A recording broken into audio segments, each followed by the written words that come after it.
selamat pagi, apa kabar pemirsa? Berjumpa lagi dalam Berita Mataram hari ini. Sejumlah informasi penting dan menarik lainnya telah kami siapkan untuk Anda, dan berikut diantaranya.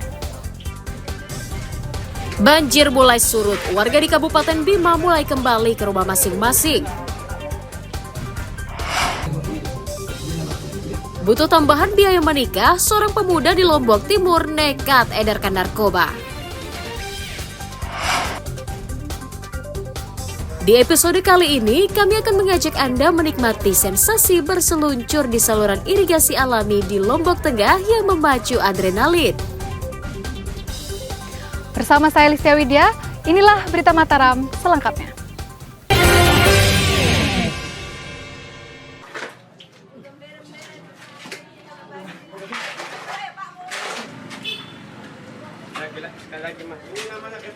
Memasuki hari keempat usai banjir bandang, sejumlah korban banjir di 2 kecamatan di Kabupaten Bima mulai kembali ke rumahnya setelah ditinggalkan mengungsi.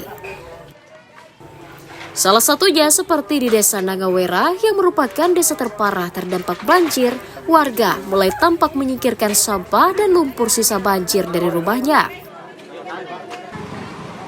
Mereka juga berupaya mencari sisa perabotan dan peralatan elektronik yang tersisa dan tidak hanyut terbawa banjir. Sejumlah warga mengaku banjir kali ini menimbulkan dampak terparah dibanding pada tahun-tahun sebelumnya. Sejak baru kemarin bersih-bersih, belum juga bersih. Sudah berapa senti lumpurnya Pak ini di dalam? Di dalamnya lumpurnya sekitar paha orang dewasa. Pakai apa untuk bersih? Kita pakai mesin air. Mesin air. Sementara itu, untuk melancarkan distribusi bantuan ke desa yang masih terisolir, BPBD bersama pihak terkait mempercepat pemadatan jalan yang terputus akibat banjir di jalur utama kecamatan dengan menimbunnya dengan tanah dan kerikil. Selain menggunakan peralatan manual, petugas juga menggunakan alat berat untuk mempercepat proses perbaikan jalan. Warga yang korban saat ini sedang melakukan pembersihan lokasi dan juga kami dari pemerintah, upaya yang kami lakukan saat ini pertama evakuasi dan pencarian korban, kemudian yang kedua pemenuhan kebutuhan dasar, yang ketiga pelayanan kesehatan, dan yang keempat ini kami lakukan perbaikan infrastruktur darurat. Ini 4 upaya ini yang sedang kami lakukan saat ini, dan fokus yang utama adalah evakuasi dan pencarian korban. Hingga saat ini, warga tetap diminta waspada potensi banjir susulan yang dapat terjadi sewaktu-waktu karena hujan masih diprediksi akan terjadi hingga sepekan mendatang. BPBD Kabupaten Bima juga mencatat dampak banjir memutus 3 jembatan, merusak 12 rumah, 7 rumah hanyut, dan 8 orang hilang terseret air bah.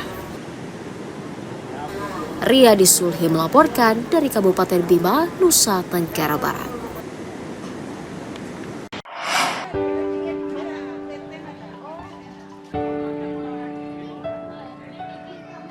Suasana duka masih terasa di sejumlah rumah korban memasuki hari keempat usai banjir bandang yang melanda 2 kecamatan Wera dan Ambalawi pada Minggu sore lalu.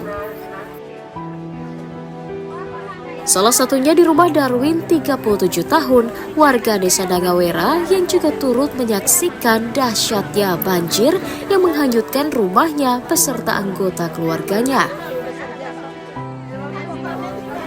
Meski sanak kerabat banyak yang datang untuk menghibur dan memintanya untuk bersabar, namun tatapan matanya yang sayu tetap memikirkan kepastian nasib istrinya bernama Juliani, 32 tahun, dan anaknya One yang masih berusia 10 bulan.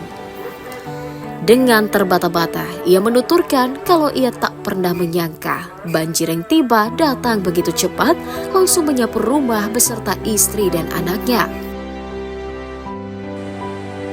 Kini ia berharap istri dan anaknya dapat ditemukan secepatnya agar ia tenang dan dapat menerima takdir ketentuan yang digariskan Sang Maha Kuasa.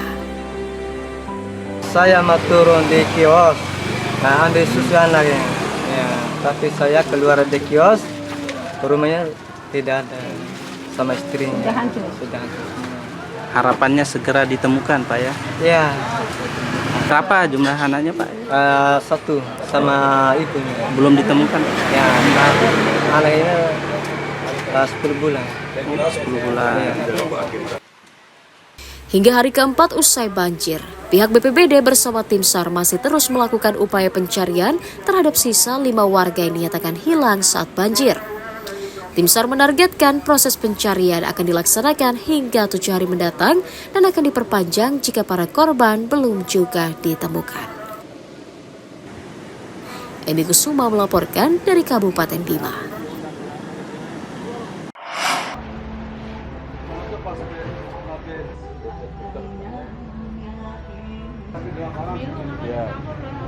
Sejumlah pengecer di Kabupaten Lombok Tengah kembali dapat berjualan gas LPG ukuran 3 kg setelah diubahnya aturan pemerintah pusat atas instruksi Presiden.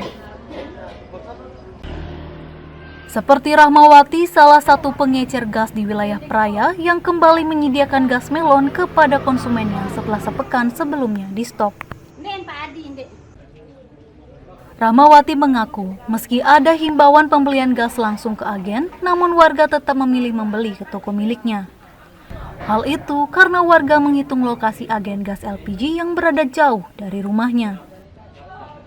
Ya, alhamdulillah selama ini lancar-lancar aja. Harga juga nggak terlalu tinggi, biasa, stabil gitu. Ya kita pengecer di sini bukan pangkalan. Tetap jual di sini. Jual. Walaupun ada instruksi ke pangkalan gitu. Selama ini memang warga beli di sini aja. Ya, banyak kan pangkalan, banyak pengecer juga. Sementara warga mengaku tetap membeli gas LPG di pengecer meskipun harganya lebih mahal karena lebih dekat dari tempat tinggalnya. Tetap 20. 20. Belinya di mana, Bu? Di dekat rumah, kios lah ya. Oh, masih beli di kios. Masih beli di eceran. Enggak langsung ke pangkalan. Kalau beli di kios berapa? 20 ya. Sebelumnya berapa harganya, Bi? Piranuhan baru olah 22 ya. Kalau beli ke pangkalan kira-kira jauh nggak? Jauh lah kok beli itu. Nggak ada ya? Bertatungan kan dan Warga berharap Pemda mengawasi distribusi gas LPG di kalangan pengecer agar tetap lancar dan harganya tidak dipermainkan oleh para spekulan. Lukmanul Hakim melaporkan dari Kabupaten Lombok Tengah.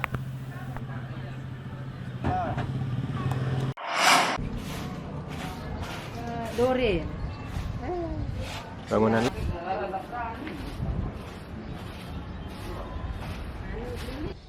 Dinas Pendidikan Kabupaten Lombok Tengah mengusulkan belasan sekolah menengah yang rusak untuk diperbaiki pada tahun 2025. Sederet nih 4 lok. Dari sebanyak 13 sekolah yang diusulkan, 5 diantaranya menjadi skala prioritas karena kondisinya yang memprihatinkan dan perlu perbaikan. Di antara sekolah tersebut yakni SMP Negeri 3 Praya Barat, SMP Negeri 1 dan 2 Janapria, SMP Negeri 3 Batuk Liang, dan SMP Negeri 4 Batuk Liang Utara.